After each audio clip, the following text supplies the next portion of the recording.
మా ఛానల్కి స్వాగతం. చూస్తున్న వీక్షకులకు ప్రేక్షకులకు ప్రియ కాళ భైరవ భగవద్బంధులకి స్వాగతం పలుకుతూ మమ్మల్ని ఎంతగానో ఆదరిస్తూ ఉండబడినటువంటి ప్రియ సోదర సోదరీమణులకు అందరికీ స్వాగతం పలుకుతూ అందరిపైనను కుజ భగవానుడి యొక్క ఆశీర్వాదాలను కోరుకుంటూ ఎవరి యొక్క లగ్నంలో కానీ జాతకంలో కానీ 1లో 2లో 4లో 7లో 8లో 12లో కుజుడు సంచారం చేసినప్పుడు కుజదోషంగా పరిగణించడం జరుగుతుంది. కనుక ఎవరికి ఎలాంటి అష్టకష్టాలు లేకుండా అనుకుంటున్నటువంటి అదృష్టాన్ని, ఐశ్వర్యాన్ని, ఆనందాన్ని ప్రసాదించాలని కుజ భగవాన్ని కోరుకుందాం.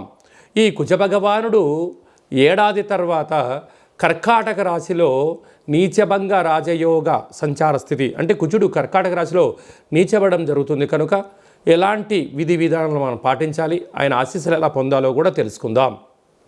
21/10/2024 నుండి 21 జనవరి నెల 2025 నూతన ఆంగ్ల సంవత్సర ప్రారంభం వరకు ఈ కుజ భగవానుడు కర్కాటక రాశిలో సంచారం చేయడం జరుగుతుంది. కనుక కుజుడు అనగానే రుణానికి, రోగానికి, శత్రువులకు, కారాగారము, కోర్టు సమస్యలు, రుణ సమస్యలు, అకాల కరణాలు అంటే కలహాలు, చిన్న ఏ కారణం లేకపోయినను మీ పైన నింద మోపడం, అనేక సమస్యలతో కొట్టుమిట్లాడడం, మీరు మౌనంగా ఉన్నా మీరు ఏదో అన్నారని చెప్పి మీ పైన అపవాదు కలిగించే పరిస్థితి ఉంటుంది. కనుక ఇలాంటి కాల సమయంలో మనం ఎలాంటి విధి విధానాలు పాటించాలన్నట్లయితే వీలైనంత వరకు ప్రతి మంగళవారం పూట ఉదయం 6 గంటల నుండి 7 గంటల వరకు మనకు కుజహోర జరుగుతూ ఉంటుంది.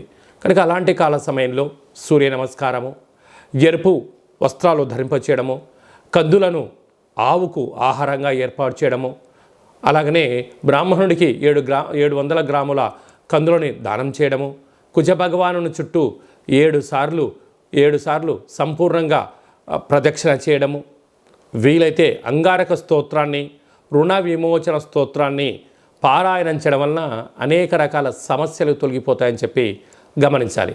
అలాగా ఒక్కొక్క రాశికి ఒక్కొక్క రకమైన పరిస్థితి కలుగుతూ ఉంటుంది. కనుక అందరికీ ఎలా ఉంటుందో ఈ వీడియోలో సవివరంగా సంపూర్ణంగా తెలుసుకుందాం.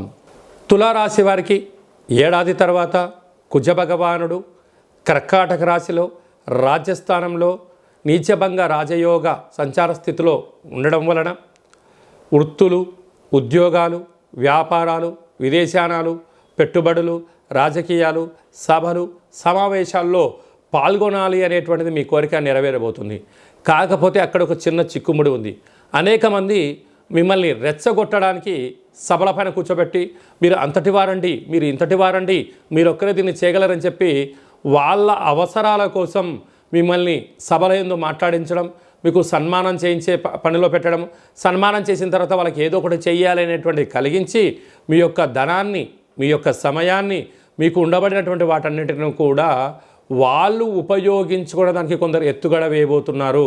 ఇలాంటి కాల సమయంలోనే అది అవసరమా కాదా, ఆ సభలకు వెళ్ళడం వల్ల వ్యక్తిగతమైన జీవితంలో ఫ్యూచర్లో ఎలాంటి అవకాశాలు ఉంటాయి, ఎలాంటి ఇబ్బందులు ఉంటాయి, ఎలాంటి ఖర్చులు ఉంటాయని చెప్పి నిర్ణయించుకోవడం మీ వ్యక్తిగతం అని చెప్పి గమనించాలి.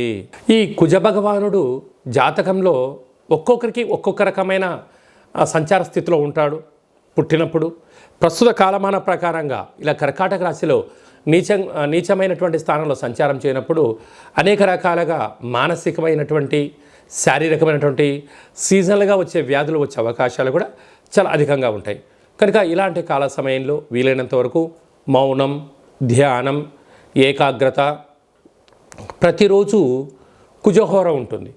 అలాంటి కుజహోరలో వీలైనంత వరకు ప్రయాణం చేయకపోవడం, అప్పులు ఇవ్వకపోవడం, అప్పులు తెచ్చుకోకపోవడం చేయడం వలన 90% వరకు ప్రమాదాలను, ఆపదలను నివారణ చేసుకోవచ్చు అని చెప్పి గమనించాలి. అలాగనే అంగారకుడు అంటే ప్రతి దేవాలయంలో, శివాలయంలో నవగ్రహాలు ఉంటాయి. మీ పేరుపైన ప్రతిరోజు అర్చన చేయించుకోవడం కుదరలేదు, ప్రతి మంగళవారం పూటన స్వామివారికి అర్చన చేయించి ఎరుపు వస్త్రాలను అలంకారం చేయించి ఆ కందులను దానం చేయడం వలన సకల దోషాలు తొలగిపోతాయని చెప్పి గమనించాలి.